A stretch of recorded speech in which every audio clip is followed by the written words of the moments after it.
हमारी जो स्ट्रेटेजी तो हमारी जो स्ट्रेटेजी है, जो जो टॉपिक्स जो हम लोगों ने कवर करने हैं ना, जो जो आप लोगों ने सीखना है, वो मैं पहले यहाँ पे लिखता हूँ, फिर मैं हर एक से पूछता हूँ कि किसकी कितनी अंडरस्टैंडिंग है, ठीक है ना। कैंडल स्टिक्स, कैंडल स्टिक्स की जो है ना कि आपकी अंडरस्टैंडिंग क्या है आपकी, ठीक है ना। एक तो आपकी होती है नॉर्मल अंडरस्टैंडिंग, कैंडल स्टिक कैसे बनती है ये सारी होती है, लेकिन कैंडल स्टिक के पीछे अपनी एक पूरी फिलोसफी होती है, तो आप उस फिलोसफी को किस हद तक समझते हैं, ये चीज आपने सबसे पहले, मैं पूछूंगा तो आपने बतानी है। दूसरी चीज आपने जो है ना कि सप्लाई एंड डिमांड को जो है ना कि अंडरस्टैंड करना है, ठीक है, क्योंकि हमारी पूरी स्ट्रेटेजी सप्लाई एंड डिमांड के आसपास है। तीसरी जो चीज है एफर्ट वर्सेस रिजल्ट, ठीक है ना, ये चीज आपने अंडरस्टैंड करनी है। ये फॉरेक्स में इतनी ज्यादा अप्लाई नहीं होती, लेकिन ये जो है कि स्टॉक मार्केट में और दूसरी चीजों में अप्लाई होती है जहां वॉल्यूम सेंट्रलाइज होता है। जो चौथी चीज जो आपने अंडरस्टैंड करनी है वो करनी है मार्केट स्ट्रक्चर, ठीक है ना। और जो पांचवी चीज है फिर हमारा जो क्लाउंड्रा का सिस्टम आता है उसको हम अंडरस्टैंड करेंगे, और वो जो है कि इनके साथ साथ ही जो है ना कि आपका चलता रहेगा, ठीक है ना। अच्छा, अब मैं कैंडल स्टिक की कंस्ट्रक्शन के ऊपर बिल्कुल भी नहीं जाऊंगा, वो सब लोगों को मालूम है कि वो कैसे बनती है। मैं इसके अंदर सिर्फ जो है ना कि जो हमारे क्लाउंड्रा और सप्लाई और डिमांड से रिलेटेड चीजें हैं ना, मैं सिर्फ उसके ऊपर फोकस करूंगा। पहली चीज इसके अंदर ये देखनी है हमने कि पावर कैंडल क्या होती है, ठीक है। दूसरी चीज हमने देखनी है नैरो रेंज कैंडल, ठीक है, मैं लंबी चौड़ी कहानी नहीं कर रहा, ठीक है। नैरो रेंज कैंडल, एनआरसी भी आप इसको कह सकते हैं। और तीसरी चीज जो हम देखना चाहते हैं कि यहाँ पे वाइड रेंज कैंडल, इसको बहुत सारे लोग एलोंगेटेड रेंज कैंडल भी कहते हैं, आप इसको जो दिल चाहे नाम दे दें, WRC, ठीक है ना। ये तीन तरह के कैंडल स्टिक्स के पैटर्न हम जो है ना कि लर्न करने की कोशिश करेंगे। और उसके बाद फिर आप लोगों का जो होमवर्क होगा ना, आप लोगों का होमवर्क सिर्फ और सिर्फ इतना है कि आपने चार्ट के ऊपर इन कैंडल्स को तलाश करके मार्क करना है, ठीक है। तो चले हम शुरू करते हैं कि पावर कैंडल और ये सारी चीजें जो है ना कि क्या होती है। तो सबसे पहले मैं यहाँ से ब्लैक बैकग्राउंड जो है ना वाइट लोड कर लेता हूँ, 1 मिनट। अच्छा, ये भी ब्लैक ही है, चले कोई बात नहीं, ब्लैक ही सही।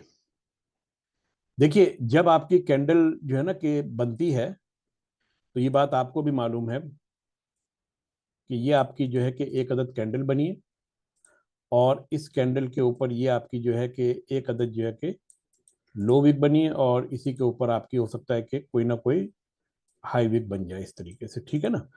अब ये कैंडल जो आपकी जो ये बनी है ना, तो इस कैंडल की जो रेंज जो है वो कहलाती है, जब वो शुरू होती है आपकी हाई से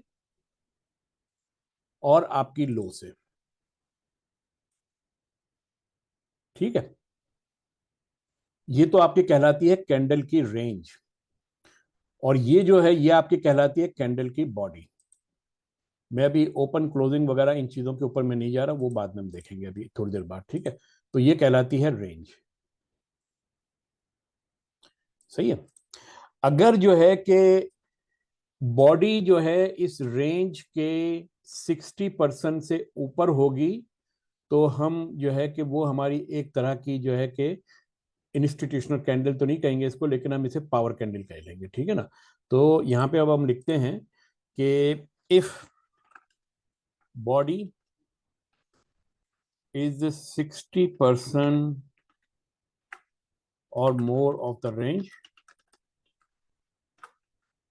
then we call it power candle, ठीक है ना। उसूलन हम इसको पावर कैंडल नहीं कहते, लेकिन जस्ट मैं समझाने के लिए कह रहा हूँ, ठीक है। अच्छा, तो अब हम ये करते हैं कि ये पावर कैंडल आपने यहाँ पे लिख दी, अब मैं इसको यहाँ से डिलीट कर देता हूँ, इसको भी मैं यहाँ से डिलीट कर देता हूँ, इसको भी यहाँ से डिलीट कर दिया, और इसको भी मैंने डिलीट कर दिया, ठीक है। अब ये जो रेंज जो बनी है ना इसकी, इसकी रेंज को मैं थोड़ा सा बढ़ा देता हूँ मैं, सही है। ये थोड़ा सा मैंने इसकी रेंज को बढ़ा दिया है। अब आप ये बताइए कि ये इसकी बॉडी जो है इसकी रेंज के 60% है या नहीं है।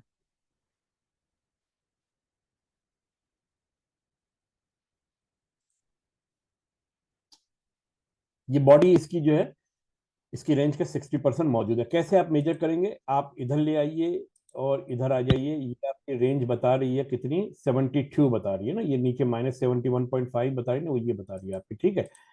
अब आप जो है कि इसी को दोबारा लीजिए और इधर से आप बॉडी से लेकर आइए और इधर लेकर आ जाइए, 44 बता रही है, तो ये 60% से अबव हो गया, ठीक है ना, बहुत क्लियर बता रही है ये चीज। तो अब आप ये देखिए कि आपकी ये पावर कैंडल हो गई, ठीक है। अब मैं एक कैंडल और ड्रॉ करता हूं,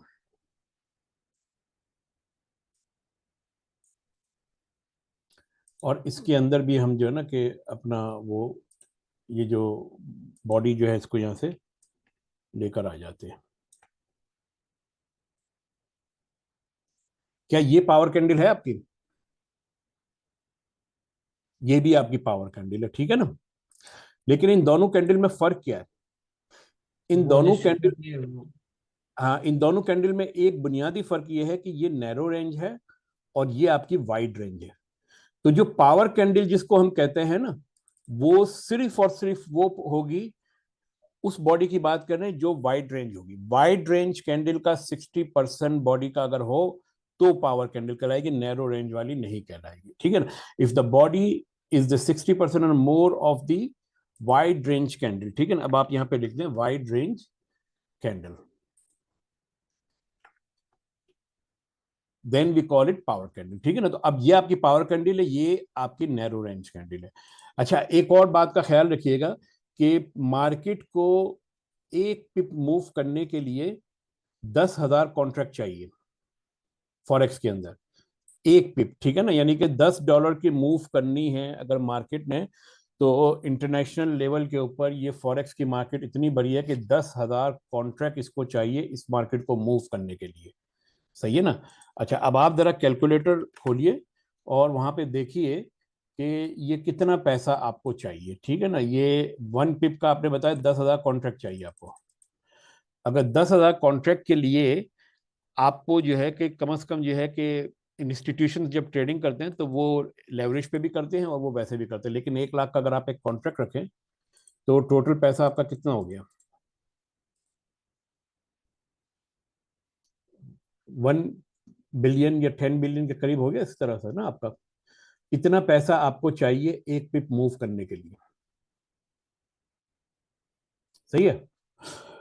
ये पैसा ना आपकी जेब में है ना मेरी जेब में, ये इंस्टीट्यूशंस की जेब के अंदर ये पैसा है, सही। अगर ये पैसा इंस्टीट्यूशंस की जेब के अंदर है तो इसका मतलब है कि जो पावर कैंडल जो होती है वो हमेशा इंस्टीट्यूशंस बनाते हैं, आप और हम लोग पावर कैंडल को नहीं बनाते।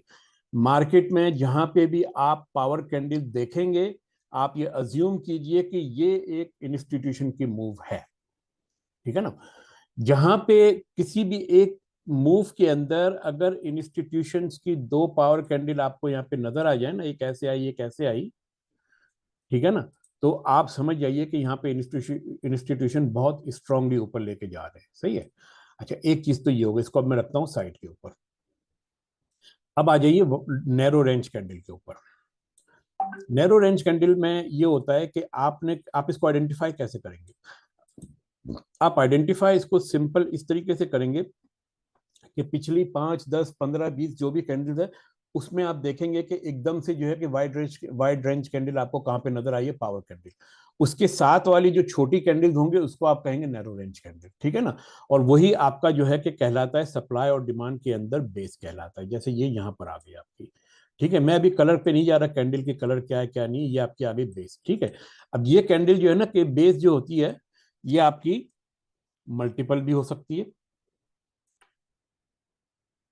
ठीक, और एक भी हो सकती है, सही है। ये आपकी मल्टीपल कैंडल मैंने यहाँ पे बना दी है, ठीक है ना। 3 कैंडल मैंने बना दी है, एक यहाँ पे बना दी मैंने और एक मैंने जो है कि यहाँ पे बना दी है।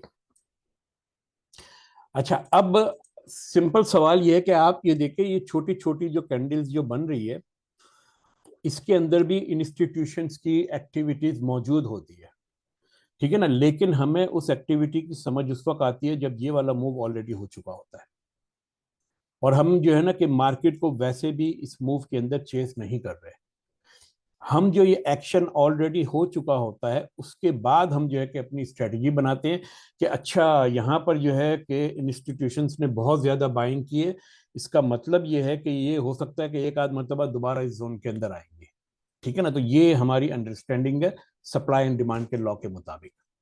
और उसकी रीजन ये होती है कि हमारी ये अंडरस्टैंडिंग है कि ये जो पीछे जो आपका बेस बन रहा है, यहाँ पे हो सकता है कि इंस्टीट्यूशंस ने छोटी मोटी कोई ना कोई बाइंग की होगी और उसके नीचे जो है ना कि उनके पेंडिंग ऑर्डर्स पड़े हुए होंगे।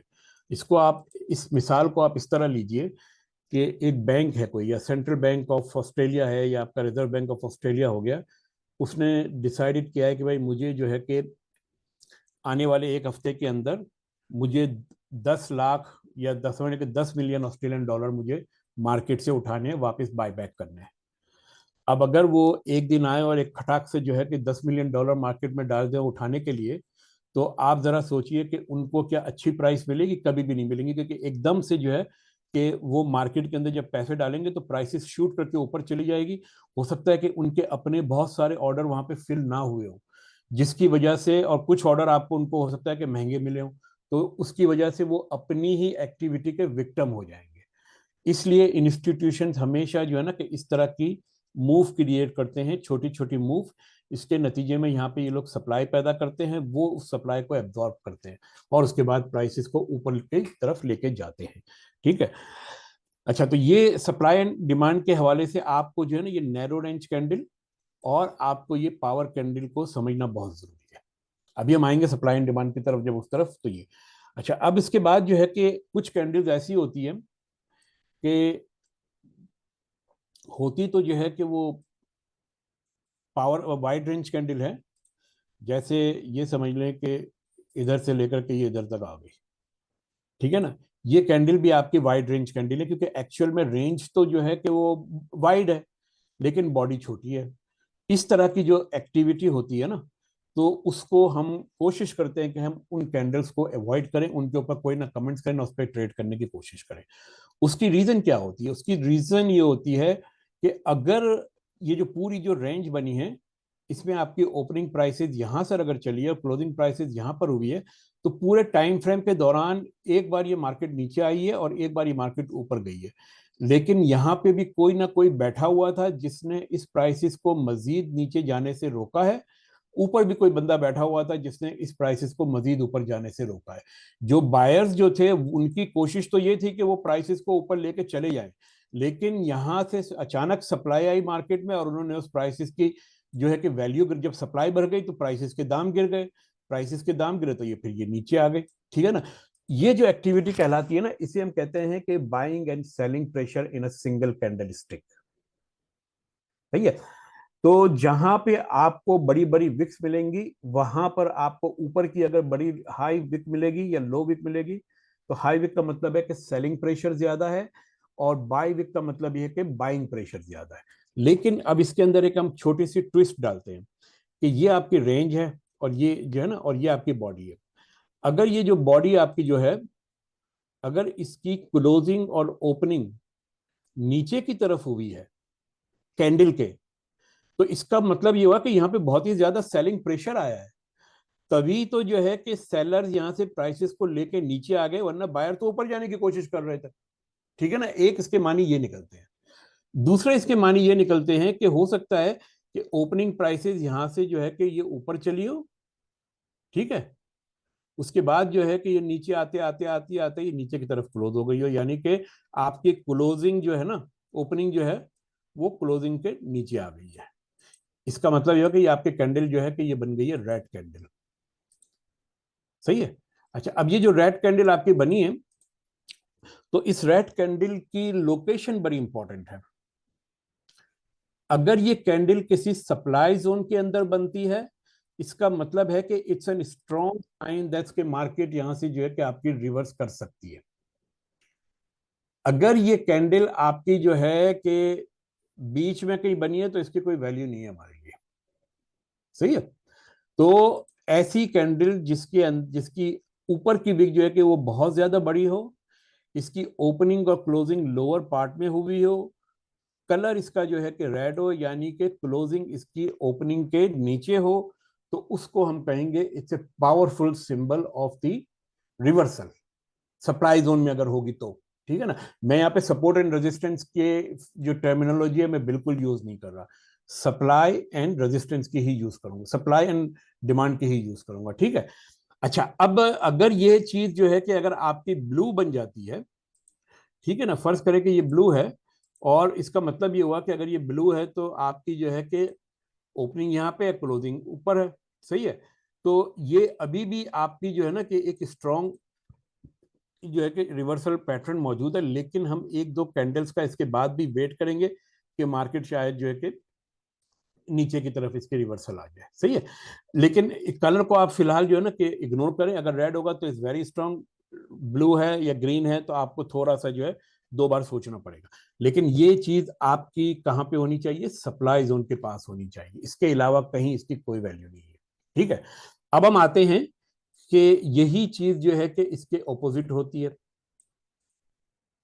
यही चीज जब इसके ऑपोजिट हो और कलर इसका ब्लू हो, यानी कि क्लोजिंग प्राइसेस ओपनिंग प्राइसेस के ऊपर बंद हो, तो इसको हम कहेंगे, और ये डिमांड जोन के अंदर होनी चाहिए, तो ये भी आपका एक स्ट्रॉन्ग रिवर्सल सिग्नल है, सही है। ये जो पैटर्न बनता है आपका इस तरह का जिसमें क्लोजिंग आपकी ऊपर होती है, इसकी दो चीजें ये कर सकता है। जैसे फर्ज करें कि अगर ये आपका जो है कि जोन बन रहा है ना यहाँ पर, तो हो सकता है कि बाद औकात ये जो लाइन जो होती है ये थोड़ा सा नीचे आके जो यहाँ पे पेंडिंग ऑर्डर होते हैं इसको हिट करती है, और फिर उसके बाद ऊपर चली जाती है और यहाँ पे आके ये दे देती है क्लोजिंग ना, इस तरह जैसे ये किया। तो ये जो मूव जो है अगर डिमांड जोन के अंदर बनता है, तो आपने इस बात पे जरूर जोर देना है कि क्या इस हाई लो विक ने आपके पीछे किसी डिमांड वगैरह को या सप्लाई या पेंडिंग ऑर्डर वगैरह को या स्टॉप लॉस वगैरह को हिट किया है कि नहीं किया है। यहाँ पे जो भी स्टॉप लॉस या पेंडिंग ऑर्डर्स वगैरह होते हैं इसे हम कहते हैं लिक्विडिटी, लिक्विडिटी को उसने हिट किया है कि नहीं किया, ये आपने लाजमन देखना है। ठीक है, ये दो पैटर्न बताए। इस पैटर्न को कैंडल स्टिक की जबान में कहते हैं हैमर, और जो दूसरा मैंने बताया था नीचे की तरफ वाला उसे कहते हैं शूटिंग स्टार, सही है। हम लोग जो है कि सप्लाई एंड डिमांड की टर्म्स के अंदर हम ये कहते हैं कि अगर तो इस बार ने पीछे से लिक्विडिटी को अगर हिट किया हुआ है किसी, तो ये है हमारे लिए स्प्रिंग। और जो ऑपोजिट जो बनता है अगर उसने ऊपर किसी सप्लाई के ऊपर जो है कि लिक्विडिटी को हिट किया तो उसे हम कहते हैं अप थ्रस्ट।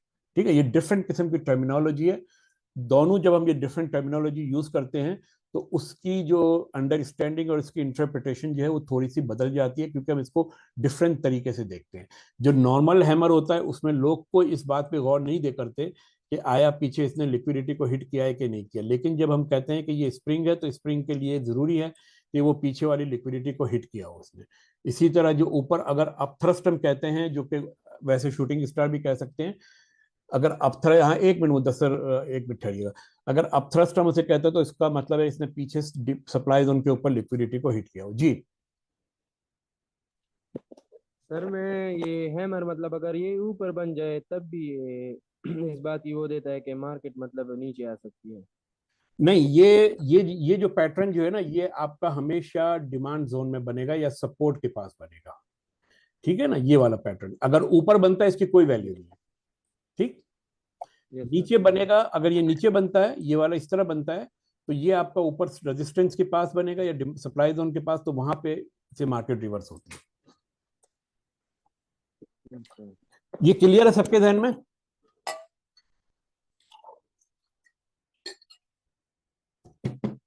अच्छा, अब मैं एक काम ये करता हूं कि हम आ जाते हैं इस चार्ट के ऊपर। ठीक है, ये यूरो यूएसडी का चार्ट है और इसको हम थोड़ा सा बड़ा कर लेते हैं,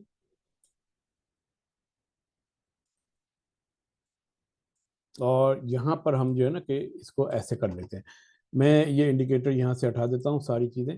अब आप मुझे ये बताइए कि इसके अंदर मुझे पावर कैंडल जो है ना कि वो बताइए। आप लोग एनोटेट कर सकते हैं, वहां पे आपके पास एनोटेट का टूल होगा, तो उससे आप जो है ना कि एनोटेट कर सकते हैं। पावर कैंडल आप हाईलाइट कीजिए।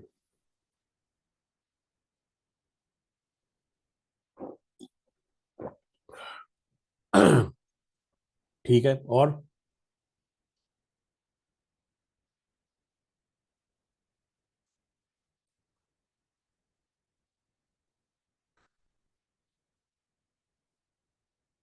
अच्छा अच्छा अच्छा, ये जिन जिन साहब ने ये मार्क किया ना, ये वाली, क्या ये बॉडी इसकी 60% है कैंडल के रेंज के?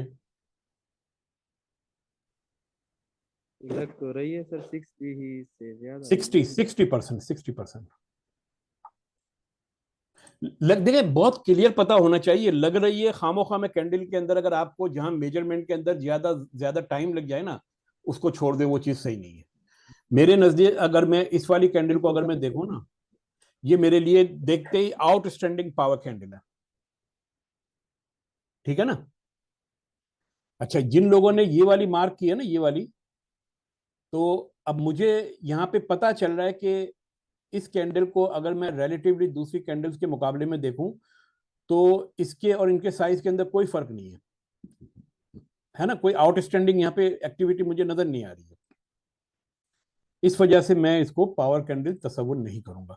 अब आप देखिए, मैं इसको वैसे भी जो है ना कि कैलकुलेट करके बता देता हूँ कि ये आपकी बॉडी यहाँ से शुरू, रेंज यहाँ से शुरू होती है और ये जाती है इधर, ठीक है ना। ये आपकी है 13.2।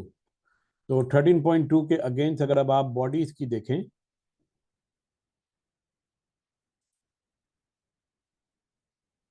तो 7.2, यानी कि 7 7 14 15, 15 अगर ये होती रेंज, ये तो ये आपकी जो है ना कि वो जो है कि वो बनती, यानी कि ये थोड़ी सी ठीक है आपकी जो है ना 50% से ऊपर है, लेकिन ये 60% नहीं है।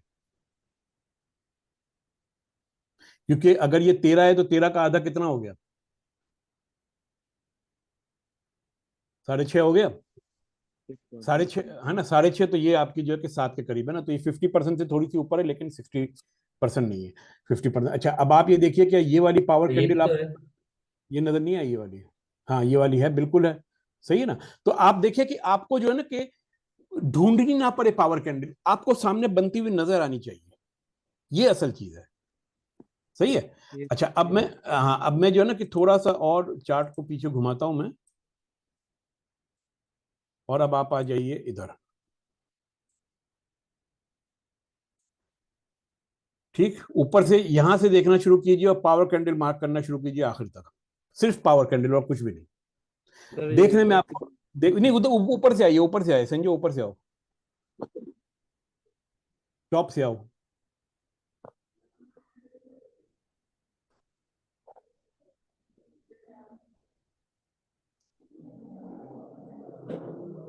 आउटस्टैंडिंग कौन सी है सबसे पहले? छोटे छोटे इलाकों से निकले आप बाहर ना, आउटस्टैंडिंग कौन सी है? देखें, अभी जो आप मिस्टेक कर रहे हैं ना, आप लोग इस जगह पे फोकस कर रहे हैं जहां पे प्राइसेस ऑलरेडी कंजेस्टेड है। कंजेस्टेड प्राइसेस होने का मतलब ये है कि यहां पर ठीक है, जरूर माना हमने कि पावर कैंडल है, लेकिन कंजेस्टेड होने का मतलब ये है कि यहाँ पे ऑलरेडी प्राइस एक्शन इतना ज्यादा हो चुका है, ऊपर गई नीचे आई, ऊपर गई नीचे आई, कि यहाँ पे कोई लिक्विडिटी वगैरह हो सकता है कि मौजूद ना हो। तो आपने आउटस्टैंडिंग पावर कैंडल ढूंढनी है, आउटस्टैंडिंग जो आपको देखते ही नजर आ जाए। देखिए, ये आपको आउटस्टैंडिंग नजर आ रही है, ये वाली नजर आ रही है आपको, ये वाली नजर आ रही है, ये नजर आ रही है। अब इन सब चीज, इस पूरे एरिया को मैं इसलिए इग्नोर कर दूंगा कि यहाँ पे प्राइसेस कंजेस्टेड है, ठीक है। इसके बाद ये वाली बिल्कुल है, ये वाली बिल्कुल है, ठीक है ना। अब ये सारा इलाका मैं इग्नोर कर दूंगा, ये सारा इलाका मैंने इग्नोर कर दिया। रिवर्सल वाली भी जो है, रिवर्सल छोड़ वाली दे, भी पावर। मैं पावर कैंडल मांगू और कुछ भी नहीं, अच्छा, सॉरी, ठीक है, फिर तो ये भी है। है ना। ये वाली पावर कैंडल, समझ रहे हैं बात को? ये इलाका मुझे कोई इनसे मतलब नहीं है, ये सारा कंजेस्टेड एरिया है। जहां पे कंजेस्टेड एरिया होगा वहां पे आपको प्रॉब्लम आएगी, सही ना। अच्छा, अब एक और काम मैं करता हूं, इसको थोड़ा सा काम आप लोगों के लिए, चीजों को आसान बनाने के लिए, कि मैं आ जाता हूं इस जगह के ऊपर, सही है। ये यहाँ पे हमारी प्राइस एक्शन हम इस जगह के ऊपर फर्ज करें कि मौजूद है, ये यहां पर मैं आ गया, ठीक। अच्छा, अब आपने कुछ भी नहीं करना, आपने सिंपल ये करना है कि आपने ये जो करंट प्राइस है ना, इसके ऊपर की तरफ लेफ्ट को देखना है, और आपने पावर कैंडल्स हाईलाइट करनी है, नंबर 1। और दूसरी तरफ इस करंट प्राइस के नीचे की तरफ देखना है और आपने पावर कैंडल हाईलाइट करनी है। इतना काम करें,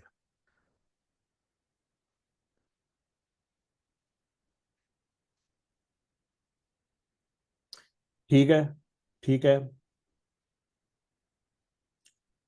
सही है, ठीक है। अच्छा, अब एक एक नया कॉन्सेप्ट में यहाँ पे मैं आपको इंट्रोड्यूस करवाता हूँ ना, कि आप देखिए करंट प्राइसेस आपकी यहाँ पर मौजूद है, और इस करंट प्राइसेस को अगर आप लेफ्ट की तरफ देखेंगे तो ये पूरे इलाके में कोई भी आपको इस लेवल का प्राइस एक्शन बनता हुआ नजर नहीं आता। और जब आप देखते हैं कि आपकी जो करंट प्राइस एक्शन है, जब आप इसके पीछे देखते हैं तो यहां पर आपको एक बड़ी सी पावर कैंडल नजर आ जाती है। आपके लिए ये एक बहुत स्ट्रॉन्ग जोन बन जाता है, सप्लाई जोन।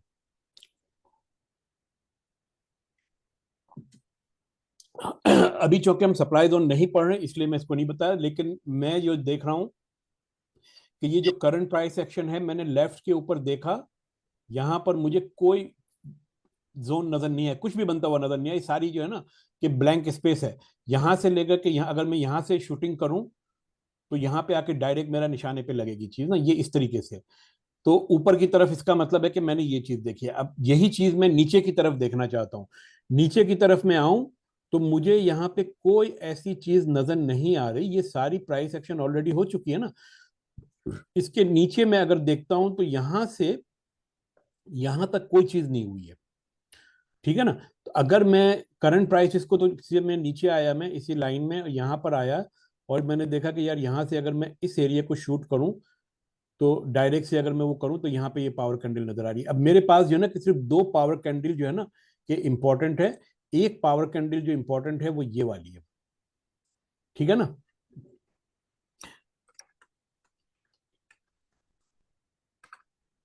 तो इसको आप पावर कैंडल कर ले, चलो ठीक है ना, इस तरह कर लेते हैं। और क्यों इंपॉर्टेंट है अब आप ये समझिए, ये इसलिए इंपॉर्टेंट है ये वाली पावर कैंडल कि करंट प्राइस एक्शन से जब मैंने लेफ्ट के ऊपर देखा, अगर मैं यहां से निशाना बना के इसको शूट करना चाहूं तो इस पावर कैंडल को आसानी से शूट कर सकता हूं। बीच में कोई प्राइस एक्शन नहीं है, कोई रुकावट नहीं है, that's why it's more important for me. ठीक, इसी तरह करंट प्राइस एक्शन से अब मैं नीचे की तरफ आ रहा हूं, ठीक है ना।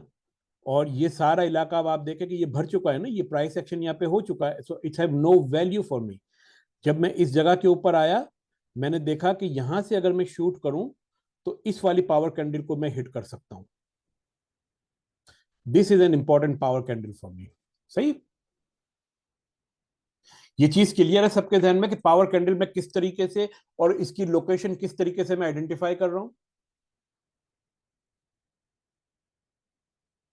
इस हवाले से कोई सवाल जो है ना कि आपके ध्यान में होना नहीं बिल्कुल चाहिए। सर, करंट प्राइस से लेफ्ट देखना है कि जो ना करंट प्राइसिस से ऊपर देखना है लेफ्ट को, और करंट प्राइसिस से नीचे देखना है लेफ्ट को।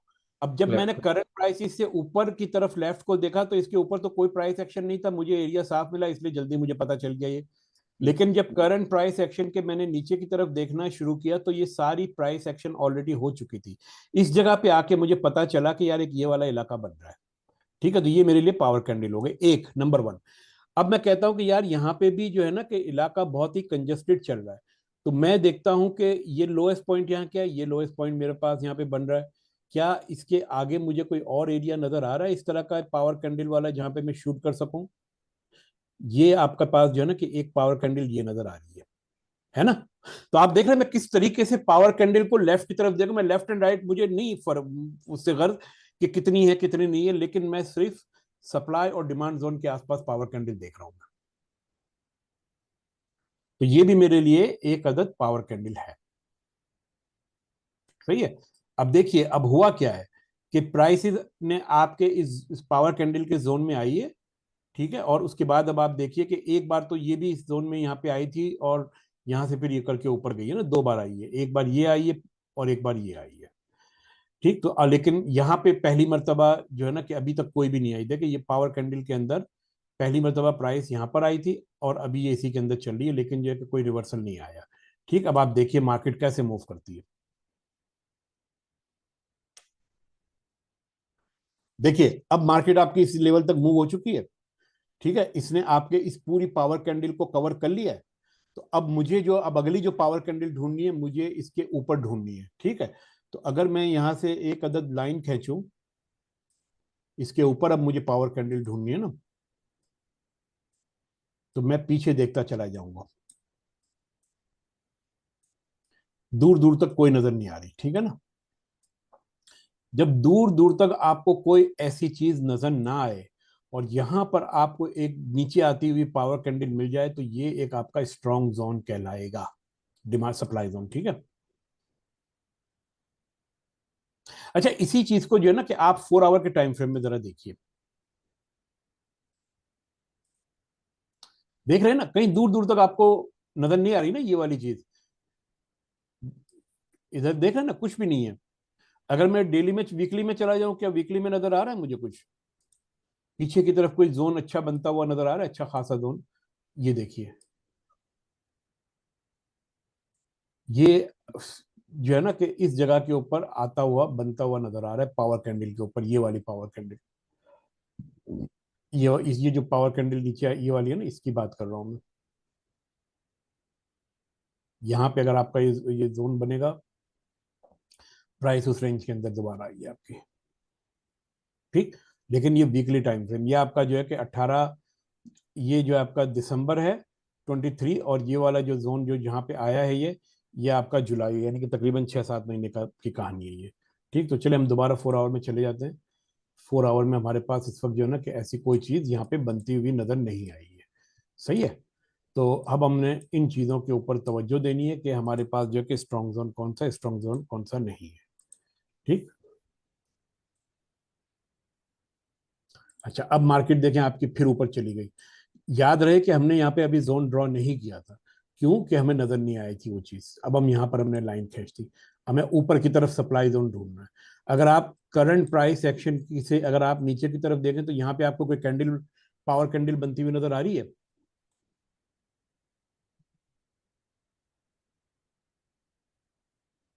ये वाली बन रही है पावर कैंडल, ठीक है ना। ये आपकी सपोर्ट एक तरह की बन सकती है, इसको आप मार्क कर लीजिए,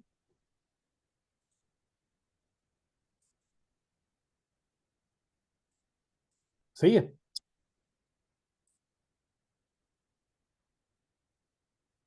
अब बताइए, ये पावर कैंडल बन गई है आपकी यहाँ पर, बन गई ना। जब ये पावर कैंडल आपकी बन गई तो अब ये आपके पास एक स्ट्रॉन्ग सप्लाई जोन आ गया। याद रखिएगा, मैंने कहा था ना कि हम मार्केट के मूव होने के बाद जो है कि हम एक्शन लेते हैं अपना, पहले नहीं लेते, ठीक है। अच्छा, ये पावर कैंडल तो मौजूद है, लेकिन इसके बाद वाली जो कैंडल जो है ना, उसने जो है कि इस पूरी कैंडल को ओवरलैप करके यहाँ पे जो भी डिस्प्लेसमेंट थी उसको खत्म कर दिया। तो ये अब इसकी स्ट्रांगनेस वो नहीं रही है, इस जोन की, जोन बन गया है लेकिन ये इतना स्ट्रांग नहीं है। यहाँ पे स्ट्रांग मौजूद है क्योंकि यहाँ से जो पावर कैंडल चली है ना, तो इसके अंदर जो है ना यहाँ पे आपको गैप नजर आ रहा है, जिसे हम फेयर वैल्यू गैप भी कहते हैं, इम्बैलेंस भी कहते हैं, और डिस्प्लेसमेंट भी कहलाती है। यहाँ पर आपके पास एक स्ट्रॉन्ग जोन है, ये एक स्ट्रॉन्ग जोन नहीं है। इसको बनते देखते ही हमने अंदाजा लिया कि यहाँ पे मार्केट के अंदर जो है टाइम जाया करना फजूल है। जोन मौजूद है, हमने मार्क कर लिया, लेकिन इस बात के चांसेस है कि जोन ब्रेक करके ऊपर चला जाएगा। क्या हुआ है, मार्केट इस जोन में आपकी आई है, उसी जोन के अंदर, ठीक है। ये है ना ये वाली। अब यहाँ पे ये बताइए, ये पावर कैंडल आपको ये बनती हुई नजर आ रही है, ये वाली? इस पावर कैंडल के ऊपर आपको जो है कि नैरो रेंज कैंडल बन रही है, ये वाली। ये नैरो रेंज कैंडल हमारा एक अदद और जोन हो गया, ठीक है ना, ये वाला। अच्छा, अब हम एक्सपेक्ट क्या कर रहे हैं, हम एक्सपेक्ट ये कर रहे हैं कि मार्केट जो है कि हो सकता है कि इसको ब्रेक करके ऊपर चली जाए, या ये कि यहां से आके नीचे वापस आ जाए,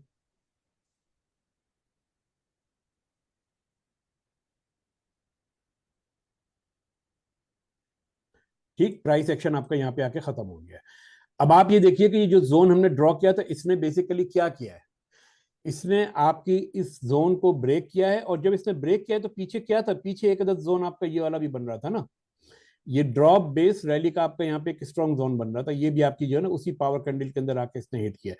अच्छा, पहली बात तो ये कि अगर आप इस वाली चीज को देखें ना, इसने इसको हिट किया है ना ये वाले जोन को, लेकिन आप याद रखिए ये वाली कौन सी कैंडल है, ये आपकी स्प्रिंग बन रही है। स्प्रिंग ने क्या किया है, स्प्रिंग ने आपके पिछले लो को जो है कि ब्रेक कर दिया है, ठीक है ना। अभी ये जो जोन जो ब्रेक हुआ है, ये क्यों ब्रेक हुआ है और हमने यहाँ से ट्रेड ली नहीं ली, वो अभी हम बाद में आएंगे, अभी मैं थोड़ी देर में बताता हूँ मैं। लेकिन आप ये देखिए कि जो बात मैं कह रहा था ना स्प्रिंग की, वो स्प्रिंग यहाँ पे आई है कि मार्केट एकदम से नीचे आई है, यहाँ आके प्राइस स्टेबलाइज हुई है, मार्केट मजीद नीचे जाने में फेल हो गई है, मार्केट ऊपर गई है, फिर नीचे आई है, इसको ब्रेक किया है, और फिर ये मार्केट ने एक कदम जो है ना ऊपर की तरफ का मूव लिया है। आज वैसे भी जो है कि लो एक्टिविटी वाला दिन है, थोड़ी देर में शायद शाम में पता चल जाए क्या हो रही है मार्केट। अच्छा, अब एक और बात ये देखिए कि ये जो स्प्रिंग जो है, स्प्रिंग आपके जो है कि किस एरिया के अंदर आया। स्प्रिंग ने ये वाली लिक्विडिटी और ये वाली लिक्विडिटी आपकी जो है ना हिट की है, क्योंकि ये यहाँ पर आपके जो है ना कि लो विक बन रही है, ये एक इसने आपका लो पॉइंट बना, इसके नीचे यकीन पेंडिंग ऑर्डर हो गए जिसने भी ये ऊपर के मूव की ट्रेड ली होगी। तो इस वाली विक ने बेसिकली सिर्फ और सिर्फ इतना किया कि पीछे जो लिक्विडिटी बन रही थी उसको हिट किया है। ये चीजें क्लियर है सबके जहन में?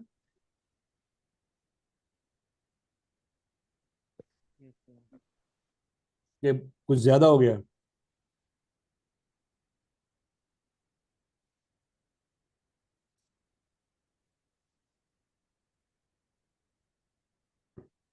चलें, अब हम जो है ना कि अगली अगली चीज हम करते हैं कि अब पावर कैंडल आपको तलाश करना आ गई है। अब आपने इसके अंदर नैरो रेंज कैंडल, और क्या चीजें मैंने लिखी थी इसके अंदर,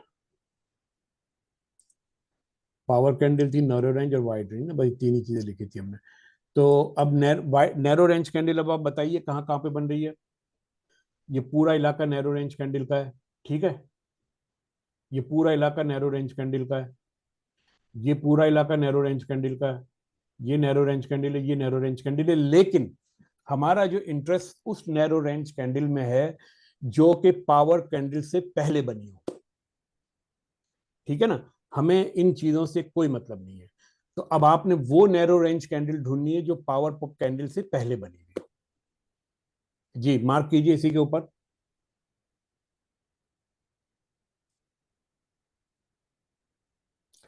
ठीक है,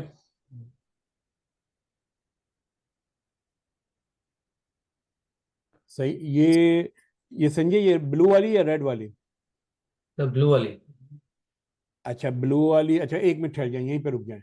ये ब्लू वाली के बारे में मुझे ये बताइए कि ये ब्लू वाली कैंडल जो है, ये पिछली 4 या 5 कैंडलों के मुकाबले में नैरो रेंज है या वाइड रेंज है? तो नैरो लग रही है।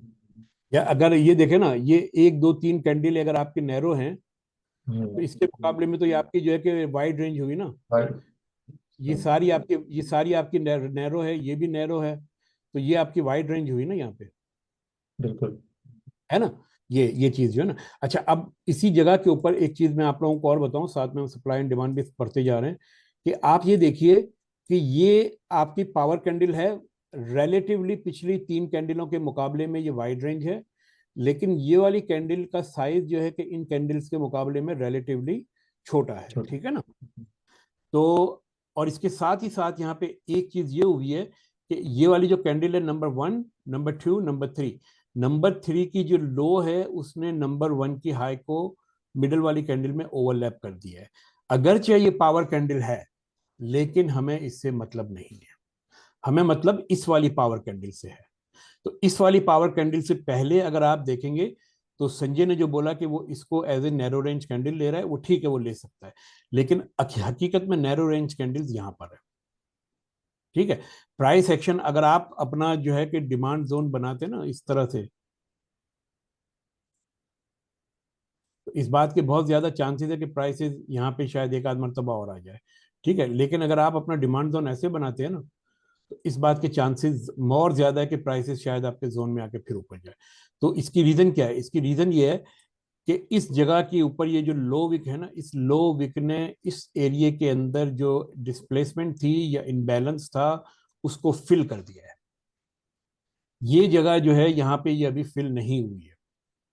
ये फिल कहाँ पे होगी? जब हम इसका जोन बनाएंगे आपको पता चल जाएगा, जो कि ये बना देते हैं अभी। चलिए, इस ये जो है ना, इसे हम कहते हैं फेयर वैल्यू गैप। क्या किया है प्राइस ने? वहीं पे आइए ना, उसी जोन के अंदर आइए, ऐसे ही है ना।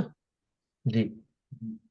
यहां पर जो है कि ये इस वाले बेस के अंदर नहीं आई प्राइस, ठीक है ना। तो ये अक्सर ये लोगों के जहन में ये सवाल पैदा होता है कि मेरे लिए स्ट्रॉन्ग जोन कौन सा होगा। मैं कहा आया फेयर वैल्यू गैप वाला स्ट्रॉन्ग होगा या डिमांड जोन स्ट्रॉन्ग होगा, वो अभी हम जब बाद में इसकी जो है स्कोरिंग वगैरह पे आएंगे तो हम इसके अंदर मजीद पढ़ेंगे, लेकिन मैं कहना ये चाह रहा हूँ कि ये जो पावर कैंडल जो बनी थी ना, वाइड रेंज थी रिलेटिवली, लेकिन इसको हम इसलिए अहमियत नहीं दे रहे कि ये जो लो विक है ना, इसने इसको उसकी जो अहमियत को खत्म कर दिया। ठीक है, अच्छा, तो और बताइए, narrow range candle power candle के साथ साथ जो हो, ये किसने बताई थी? यहाँ पर भी एक बताई थी ना इन्होंने, ये मेरे ख्याल में मुदस्सर ने बताई थी, ये पावर रेंज कैंडल। तो अब आप ये देखिए कि ये नैरो रेंज कैंडल है आपकी, क्या किया है मार्केट ने, नीचे आई है, नीचे आने के बाद किस जोन में आई है, फिर ये पावर कैंडल से पहले जो बेस बन रही है ना, ये वाली दो नैरो रेंज कैंडल, ये फिर यहाँ पर आई है। तो ये क्यों इस तरह हो रहा है? क्योंकि इंस्टीट्यूशंस की जो मूव जो होती है वो वापस अपने जोन में आके मजीद बाइंग करते हैं। इन लोगों ने दो काम किए यहाँ पर ना, यहाँ पर इंस्टीट्यूशंस ने दो काम किए। एक तो ये किया कि यहाँ पे सेल ऑर्डर इन्होंने खुद क्रिएट किए, यहाँ पे इन्होंने आके जो है ना शॉर्टिंग की है। जब इन्होंने शॉर्टिंग की है तो लोगों ने ये अज्यूम किया कि मार्केट नीचे जाएगी, उन्होंने भी यहाँ पे जो है कि शॉर्ट किया। कुछ लोगों ने जो है कि ये समझ के कि ये सप्लाई एंड डिमांड जोन बन रहा है, मैं यहाँ पे बाई कर रहा हूँ, उन्होंने यहाँ पे बाई किया, उनके पेंडिंग ऑर्डर यहाँ पे लग गए। तो आप देखें कि इंस्टीट्यूशंस को इस जगह के बाद मजीद बाई करनी थी, इस जगह पे इन्होंने डिमांड जो है कि क्रिएट किया, सप्लाई यहाँ पर, ताकि वो बाई कर सके। इन्होंने खुद ही यहाँ पे बेचा है, और उसके बाद जो है कि मार्केट को लेके ऊपर गए, वापस आके इन्होंने जो लॉस के अंदर ये, क्योंकि जब अगर यहाँ पे इन्होंने शॉर्ट किया हुआ है और मार्केट ऊपर मूव हुई है तो इनकी तो ये पोजीशन लॉस में चल रही है ना, तो वो अब वेट कर रहे हैं कि नीचे आके यहाँ पर इस पोजीशन, यहाँ पे अपनी पोजीशन क्लोज करेंगे और फिर मार्केट को लेके ऊपर जाएंगे। ठीक है, तो ये मैं नहीं कह रहा, ये आप देखिए कि उसी तरीके से मार्केट चल रही है। ठीक है, इसको आप बेस कैंडल कह सकते हैं, क्योंकि ये आपकी ये पावर कैंडल है। हम्म,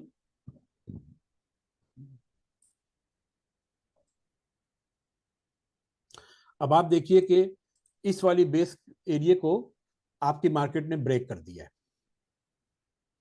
ठीक है ना, और अगर आप देखें कि इसकी रीजन क्या है ब्रेक करने की, इसकी ब्रेक करने की रीजन ये है कि ये जो आपका जो आया है ना, ये जो जोन जो बना है जिसे हम कहते हैं, अगर आप लेफ्ट की तरफ देखें तो यहाँ पे कोई पावर कैंडल नहीं है, यहाँ पे छोटे छोटे जोन बने हुए, छोटा छोटा एरिया बना हुआ है। तो अक्सर जब मार्केट इस तरह के छोटे छोटे एरिया के ऑपोजिट बनता है ना जोन, वो जो है कि आपका ब्रेक हो जाता है। ये जैसे देखें, मैं आपको इसके एक एग्जांपल ये देता हूँ कि ये वाला जो आपका जो बना है ना यहाँ पे, ये जो जोन बना है आपका, ये जोन आपका देखें तो इस वाले इसके अंदर बना है। लेकिन अगर आप यहाँ पे ऊपर चले जाएं तो पीछे यहाँ पे आपके पास कोई एक्टिविटी बनती हुई नजर नहीं आ रही, और अगर ये एक्टिविटी बन भी रही है तो पीछे जो है कि एक अदद पावर कैंडल पे इसको खत्म होना चाहिए। इस वजह से जो है वो यहाँ पर कोई जो है ना कि इस जोन के इस तरफ कोई दीवार खड़ी हुई नहीं है। यहाँ पे पावर कैंडल को मैं ये कहूँगा कोई दीवार खड़ी हुई नहीं है।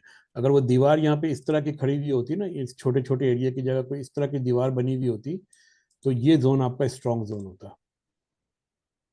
सही है, इसलिए जोन आपका ब्रेक हुआ। तो ये तरह का जो सवाल था कि कभी कभी जोन ब्रेक हो जाते हैं, वो क्यों होते हैं, तो एक रीजन उसकी ये है कि जो जोन ड्रॉ हुआ हो इसके लेफ्ट पे देखिए कि वहां पे कोई बड़ी सी पावर कैंडल जो है कि बनी हुई है, और जोन क्या उस पावर कैंडल के उसमें तो नहीं बना, तो उससे आपको आइडिया हो जाएगा। जैसे ये देखिए ना, ये वाला एक जोन बना है ना आपका, ये वाला, ये जोन आपका इस पावर कैंडल के उसके अंदर बना हुआ है ये। सही है ना, तो इस वजह से जो है कि ये फिर जो जोन इस तरफ बनेगा उसकी एक वैल्यू होगी। यानी कि बेसिकली कहने का मकसद ये है कि जोन जो है कि जो आपका जो नया जोन हो वो किसी दूसरे जोन का रिएक्शन ना हो, यूं कह रहे हो। इसी तरह अब एक अदद जोन आपका यहाँ पे बन रहा है इस पावर कैंडल के साथ, ये आपकी जो भी नैरो रेंज कैंडल रिलेटिवली बन रही है, तो हम जो है कि इसको यहाँ पे ड्रॉ कर लेंगे। अब यहाँ पे सवाल ये है कि आया ये जोन जो है कि एक्टिवेट हमारा हो, ये वैलिड होगा या हमारा ये गैप वैलिडेट होगा।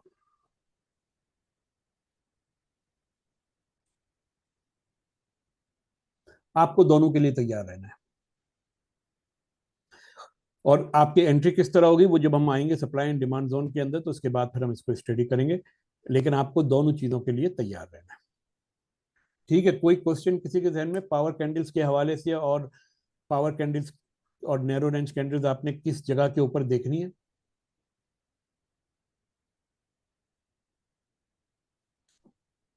संजय, क्लियर सारी चीजें? जी सर।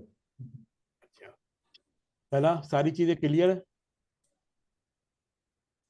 जी क्लियर है। बाकी ये इसकी वीडियो प्रोवाइड कर दीजिएगा ताकि इसको देख के प्रैक्टिस करके सारी चीजें मतलब और प्रैक्टिस हो जाए, स्ट्रांग हो जाए।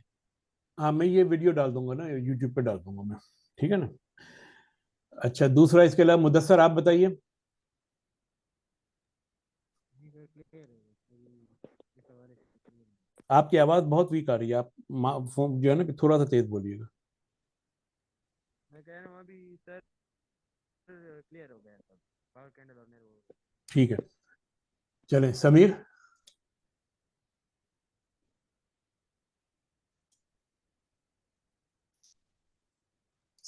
जी सर क्लियर है। क्लियर है। अच्छा, आप लोगों ने सबने ट्रेडिंग व्यू पे अपना अपना अकाउंट बनाया हुआ है? जी अच्छा, मुदस्सिर आपके पास भी होना चाहिए, समीर आपके पास भी होना चाहिए, ठीक है। ये आप लोग अपना ट्रेडिंग व्यू पे अकाउंट बना लें, फिर इसके बाद जो है ना कि उसी के ऊपर आप मार्किंग वगैरह करके जो है ना मुझे बता सकते हैं। कोई सवाल किसी के ध्यान में आज के हवाले से? हम जो है ना कि अगर ये चीज़ें सारी क्लियर है तो कल हम जो है कि इस पावर कैंडल के चक्कर से निकल के ना फिर अब हम आ जाएंगे अगला जो टॉपिक है हमारा, सप्लाई एंड डिमांड के ऊपर। सर ट्रेडिंग व्यू में हम गूगल अकाउंट से साइन इन कर सकते हैं सर? जी बिल्कुल कर सकते हैं। हाँ ठीक है सर। ठीक। अगर कोई सवाल नहीं है तो फिर अब हम जो है कि अगली मीटिंग हम करेंगे वेंसडे को, सही है ना। तो वेंसडे को जो है कि बराए मेहरबानी टाइम से आप लोग जो है कि आ जाइएगा 10 बजे, यही टाइम रखेंगे, या अगर आप लोगों को टाइम चेंज करना है तो आप बता दीजिए। सर यही टाइम ठीक है, सारे होते हैं। आपकी आवाज नहीं आ रही, आप मुंह से जो है ना कि वो उठाइए, निकाब अपना निकालिए, क्या है उसको आपने वो जो डाला हुआ है ना, मास्क। सर मैं कह रहा हूँ यही टाइम ठीक है, सब ये फारिग ये होते टाइम हैं। ठीक रहेगा। अच्छा चलें, ठीक है। ठीक है, तो इसी टाइम के ऊपर हम जो है कि वेंसडे को मिलेंगे, बुध को, और उस वक्त तक सर हाँ जी बोले। हमें हमें कोई काम देने वाले थे आप, पहले ही बार हाँ, मैं जिक्र किया। यही मैं काम देने वाला था कि आपने सब ने जो है कि एक एक चार्ट उठा लेना है, चाहे हाँ जी किसी सर। का, किसी भी करेंसी का, ये ट्रेडिंग व्यूज के ऊपर। वहां पे आपने जो है कि पावर कैंडल्स और नैरो रेंज कैंडल्स आपने आइडेंटिफाई करके इसको मार्क करके लाना है, ठीक है। और ठीक। आप उस ग्रुप के अंदर आप शेयर कर दीजिएगा, व्हाट्सएप के ग्रुप के अंदर। दूसरा एक काम आप लोग ये कीजिएगा कि पावर कैंडल और नैरो रेंज कैंडल, जिस तरह मैंने बताया ना आपको कि वो पावर कैंडल से जस्ट पहले होनी चाहिए, मुझे बीच वाली कैंडलों की मुझे फिक्र नहीं है, सही है। ठीक है सर। सही है चल, सर। ठीक, चले, ये हम अपनी मीटिंग खत्म करते हैं। तो ये वीडियो अभी थोड़ी देर बाद जो है कि मैं इसको यूट्यूब पे डाल दूंगा, एक चैनल बना लूंगा, एक वो बना लूंगा, प्ले लिस्ट बना लूंगा वहां पे, जिसमें मैं कहूंगा कि स्पेशल ट्रेनिंग प्रोग्राम, तो उसी के अंदर फिर हम सारी वीडियो डालते चले जाएंगे, ठीक है ना। चलिए, तो अगर कोई मजीद सवाल नहीं तो फिर हम जो है कि बुध को मिलते हैं। अल्लाह हाफिज।